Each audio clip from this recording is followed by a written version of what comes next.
पापा तू दे दे तो पैसा का मैं पापा। दोस्तों, दर्द से चीखते कराते ये ब्रज किशोर हैं, जो कि एक किसान हैं, और मथुरा पुलिस के एक एसआई ने इन्हें इतनी बुरी तरह से पीटा कि इनके प्राइवेट पार्ट में सूजन तक आ गई। मेरा जीवन बेकार है पापा। अस्पताल में और साथ ही थाने पर भी ब्रज किशोर चीखते रहे, चिल्लाते रहे, आरोप लगाते रहे कि एसआई कपिल नागर ने मुझे पीटा है, मुझे मारा है। और वजह जानेंगे तो आप भी सोचेंगे कि आखिर ऐसा क्यों किया गया। वजह थी सीएम पोर्टल पर कपिल नागर की शिकायत कर देना।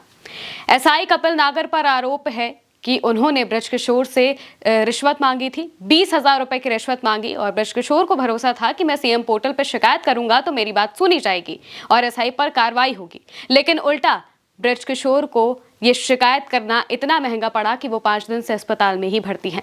ब्रज किशोर ने सीएम पोर्टल पर एसआई कपिल नागर की शिकायत कर दी थी और इस वजह से एसआई ने उन्हें पुलिस थाने बुलाया, चौकी पर बुलाया और इतनी बेरहमी से मारपीट की, साथ ही ये भी कहा कि मैं तुम्हें जान से मार दूंगा। यह आरोप खुद ब्रज किशोर ने लगाए हैं। दरअसल ये पूरा मामला मथुरा के गोवर्धन थाना क्षेत्र के अडींग चौकी का है। यहाँ पर ब्रज किशोर के साथ मारपीट की गई थी। दरअसल ब्रज किशोर का ये आरोप है कि गांव में जमीनी विवाद के चलते जो दूसरी पार्टी है, यानी कि ब्रज किशोर के जो विरोधी हैं, उनके साथ मिलकर एसआई कपिल नागर ने उनसे पैसे लिए और इसके बाद ब्रज किशोर पर दबाव बनाने लगे समझौता करने का। बार बार वो दबाव बनाते और 20,000 रुपए की रिश्वत की मांग भी करते, और इसीलिए ब्रज किशोर ने सीएम पोर्टल पर एसआई नागर की शिकायत कर दी थी। शिकायत करने के बाद ब्रज किशोर को जबरदस्ती चौकी बुलाया जाता है और वहां पर उसके साथ मारपीट की जाती है, जिसके बाद वो 5 दिन तक, अभी तक जब तक हम ये वीडियो बना रहे हैं तब तक भी वो अस्पताल में भर्ती ही हैं।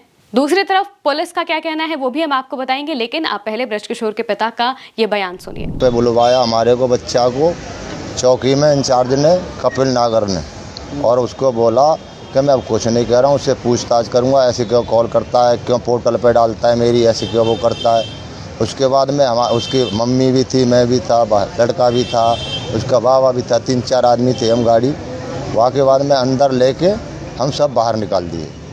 बाहर निकालने के बाद में उसकी मारपीट शुरू कर दी। जब एकदम किच्चा मन भी थी, जब हम खटकर करके नहीं खुलवाया करा, तो जब निकाला फिर भी कह रहा अभी क्या, अभी तो इसको साले को मार के छोड़ूंगा, अभी कुछ नहीं, अभी तो कसर रहेगी इसमें। तो पुलिस वाले से कोई विवाद चल रहा था तुम्हारा? क्या विवाद कुछ नहीं चल रहा, वो तो वही पे है कि तेने पोर्टल पर मेरे नाम पे वो डाल देता है। उस दिन झगड़ा हुआ तो तेने ऐसे क्यों कर दिया कि यहाँ आदमी मर गए, गोली चल गई, फटाफटाओ सर। तो ऐसे तो गलती से मिस्टेक से किसी से बच्चा से हो भी जाए, कर दिया हो कॉल, तो ऐसे थोड़ी होता है कि किसी के बच्चा को जान से मार दिया जाए। बता दी उन्होंने, उल्टा ब्रज किशोर को ही बता दिया कि वो पहले से ही हाइड्रोसील बीमारी से पीड़ित था, इस वजह से वो अभी इस हालत में है, उसके साथ कोई मारपीट नहीं की गई। दरअसल पुलिस ने बताया है कि ब्रज किशोर ने अपने फोन से 112 पर फायरिंग की सूचना दी थी, लेकिन जब पुलिस वहां पर पहुंची तो ऐसी कोई भी घटना नहीं हुई थी। आसपास के लोगों ने कहा कि ऐसा कुछ भी नहीं हुआ है। इसके अगले दिन ब्रज किशोर को थाने में बुलाया गया था, ये पूछने के लिए कि आखिर ऐसा क्यों किया, क्योंकि जिस वक्त पुलिस उसे फोन लगा रही थी उस वक्त उसका फोन बंद आ गया था। और इसी दौरान जब उसे चौकी पर बुलाया जाता है, पूछताछ की जाती है, तो ब्रज किशोर कहने लगता है कि उसके प्राइवेट पार्ट में दर्द हो रहा है, और इसके बाद ही पुलिस को पता चलता है कि उसे हाइड्रोसील की बीमारी है, ऐसा पुलिस ने कहा है। आप बयान भी सुनिए पुलिस का। व्यक्ति द्वारा यह आरोप लगाया गया है, उसने 112 पर एक सूचना दी थी कि वहां पर फायरिंग हुई है, और जब 112 की गाड़ी वहां पहुंची तो इस सूचना को असत्य पाया गया। इसी संदर्भ में पूछताछ हेतु अगले दिन उस व्यक्ति को चौकी पर बुलाया गया था, जहां से कि उसके द्वारा आरोप लगाया गया कि उसके साथ मारपीट हुई है। चौकी इंचार्ज का यह कहना है कि किसी भी प्रकार की मारपीट नहीं हुई और वह व्यक्ति पूर्व से एक बीमारी से पीड़ित था। इस संबंध में गहनता से जांच करने के लिए एसपी आरए को नामित किया गया है, और जांच किसी भी प्रकार से प्रभावित ना हो इसलिए उस चौकी इंचार्ज को अन्यत्र स्थानांतरित कर दिया गया है। तो दोस्तों, पुलिस का ये कहना है कि ब्रज किशोर को पहले से ही हाइड्रोसील की बीमारी थी, जिस वजह से ही उसकी ये हालत हुई है, जो कि आप तस्वीरों और वीडियोस में देख रहे हैं। वो अपने पिता और अपने परिवार वालों के कंधे पर हैं, लगातार चिल्ला रहे हैं, चीख रहे हैं और बार बार ये आरोप लगा रहे हैं कि मेरे साथ मारपीट की गई है।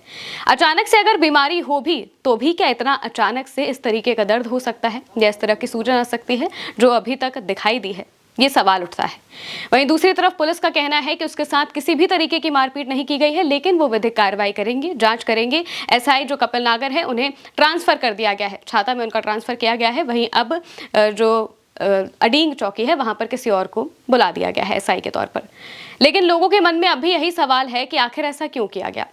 क्या सच में सिर्फ बीमारी के चलते ब्रजकिशोर की यह हालत हुई है? जबकि ऐसा लगता बिल्कुल भी नहीं है, क्योंकि ब्रजकिशोर के पिता और बाकी लोगों का जो कहना है, जो आरोप है, वो यही दिखाता है। इसके अलावा जो तस्वीरें लगातार सामने आई हैं वो भी यही दिखाती हैं कि उसके साथ मारपीट जरूर हुई होगी।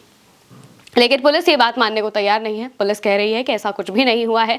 दूसरी तरफ ब्रजकिशोर का ये भी आरोप था कि पुलिस जो एसआई कपिल नागर है वो उससे उसका एनकाउंटर भी करने वाले थे, उसे ले जाने वाले थे, लेकिन नहीं गए।